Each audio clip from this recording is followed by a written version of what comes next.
역대하 34장입니다. 하나님 앞에서 악했던 므낫세와 아몬의 뒤를 이어서 오늘 요시야가 8살의 왕이 되었다고 오늘 본문은 시작을 하고 있습니다. 어린 나이에 왕이 된 그에게 하나님을 알도록 도와준 사람이 없었습니다.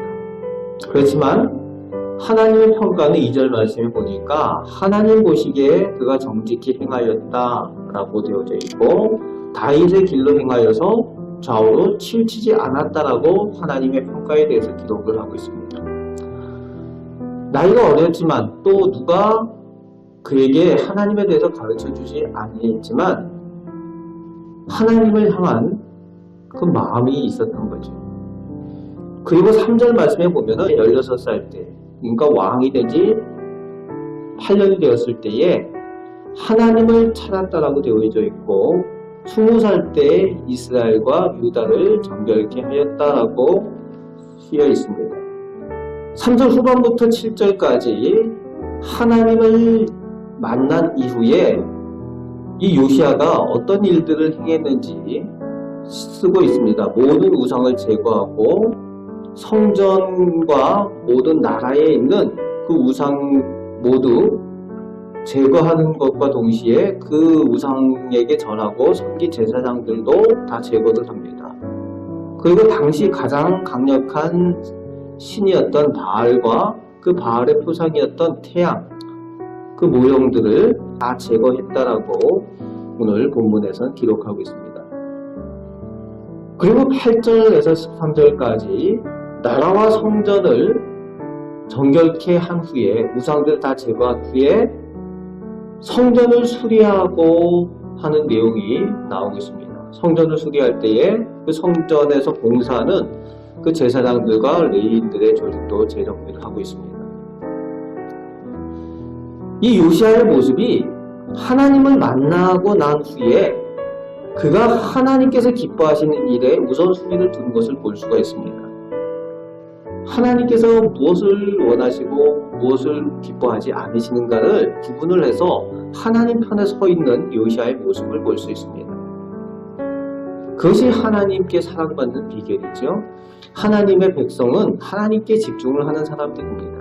하나님의 기뻐하시는 일에 관심을 가지는 사람이죠. 오늘 요시야가 하나님께로부터 받는 복의 비결입니다. 이런 은혜가 우리 성도들에게도 있으시기 바랍니다. 그리고 14절에 제사장 hil기야가 성전에 헌금하면서 율법책을 발견하게 됩니다. 그리고 그 율법책을 그 왕의 사반을 통해서 왕에게 전달하게 되는데, 그 왕에게 전달할 때에 요시야가 그 말씀을 읽도록 하는 거죠. 19절 말씀에 보니까 말씀을 들은 요시야가 그 하나님의 말씀을 듣자마자 자기 옷을 찢었다라고 기록을 하고 있습니다. 하나님 말씀을 듣자마자 회개하고 하나님 앞에 겸손과 중보의 기도를 했다라는 것을 의미하고 있습니다. 지금까지 하나님의 뜻에 따라서 하나님께서 기뻐하신 일들을 한다고 했는데, 또 실제로 하나님의 말씀을 들으니까 또 회개하고 슬퍼할 일이 있다는 거죠. 하나님의 말씀에 민감한 요시야의 모습을 볼 수가 있습니다. 이스라엘의 자기 조상들이 하나님 앞에 범죄하였다는 것을 깨닫게 된 거죠. 하나님의 말씀을 들으면서.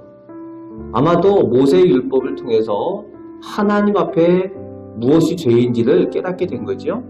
그래서 그 말씀을 들으면서 우리 조상들이, 이 표현이 이제 므낫세 왕부터 이제 자기 아버지 아몬에 이어서까지 그 조상들이 우상 숭배하는 그런 내용들에 대해서 하나님께서 기뻐하지 않는다는 것을 율법의 말씀을 통해서 구체적으로 알게 된 거죠. 하나님 말씀 앞에 섰을 때에 이것이 참 죄라는 것을 깨닫게 되었기 때문에 그것에 대해서 회개하고 통곡을 하면서 또 조상들과 지금 다스리고 있는 백성들을 위해서 중보하며 하나님 앞에 회개하며 기도하는 모습을 볼 수가 있습니다. 말씀에 민감한 모습이 또 축복의 비결이 됩니다. 그때 곧 왕이 20절 말씀부터 보니까 그 제사장과 측근들을 시켜서 하나님의 확실한 의중을 알기 위해서 당시에 여선지자인 훌다에게 보내어서 하나님께서 무엇을 뜻하시는가, 하나님의 마음이 무엇인가를 듣게 합니다. 그래서 하나님의 뜻을 훌다를 통해서 듣게 되는데 그 내용이 24절부터 28절까지 되어져 있습니다. 하나님께서 원래 계획하신 바, 하나님께서 뜻하신 바는 하나님의 진노의 심판을 행하시기를 원하시는 것이 원래는 하나님의 뜻이었다는 거죠. 그래서 하나님의 진노의 심판이 임해야 되는 때인데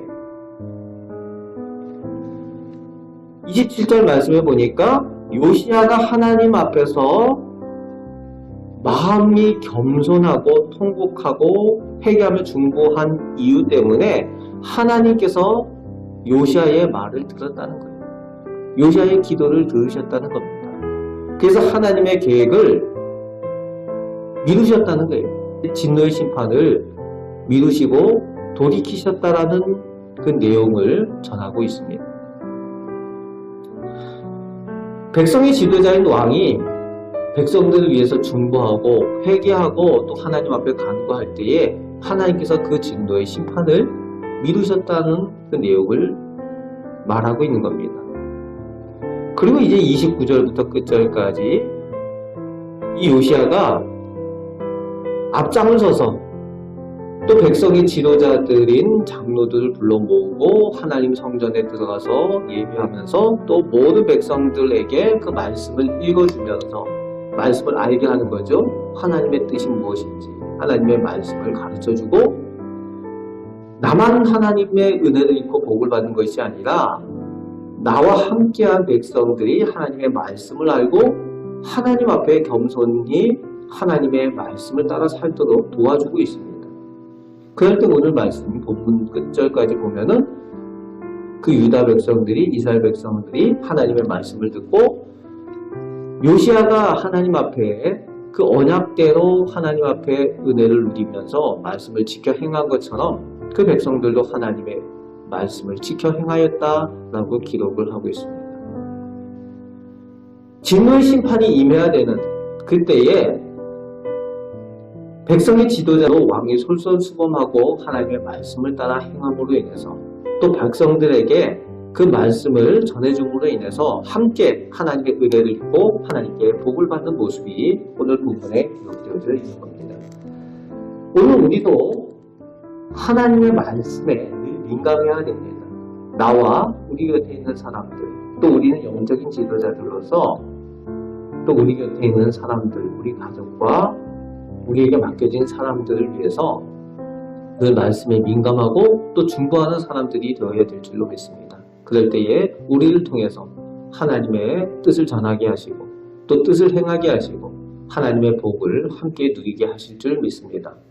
이 말씀을 가지고 오늘 요시야처럼 함께 복을 받는 우리 성도들과 우리 가정들 다 되시기를 주님의 말씀으로 축복합니다. 아멘. 기도하겠습니다. 하나님 앞에 저희가 오늘 요시야처럼 정직하다라고 또 하나님께 인정받는 복된 사람들이 다 되게 하여 주옵소서.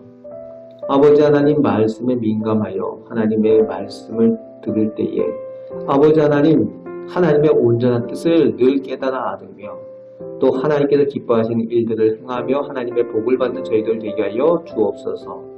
또 저희들을 귀한 직분을 주시고 또 영적인 지도자들로 세우셨사오니 저희 가정에서 저희 곁에 있는 사람들에게 하나님의 귀한 사랑을 전하고 하나님의 은혜를 함께 나누는 저희들 다 되게 하여 주옵소서.